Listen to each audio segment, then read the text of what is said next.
Berlokasi di halaman rumah adat Dekranasda Jakabaring Palembang, komunitas foto makrografi Palembang menggelar hunting bersama dalam rangka memperingati Hari Akbar Makro Nusantara Minggu pagi lalu. Hunting bersama digelar serentak di seluruh Indonesia. Komunitas foto makrografi Palembang merupakan kumpulan pencinta foto dunia kecil seperti serangga dan benda kecil lain.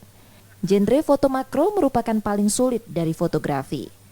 Fotografer jenis ini harus mempunyai fokus tinggi dan penglihatan teliti untuk menemukan serangga kecil sebagai objek foto. Tak hanya foto serangga, objek foto makro bisa benda kecil yang menarik.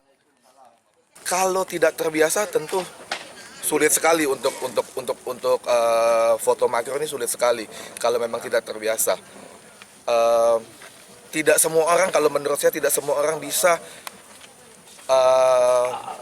memotret makro ini.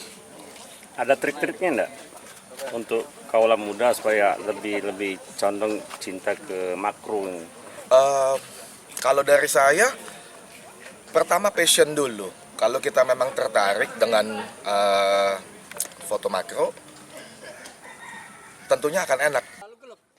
Hasil makro nantinya akan dipamerkan di sekolah sebagai sarana edukasi siswa. Yudi Kiswanto, Kompas TV, Palembang, Sumatera Selatan.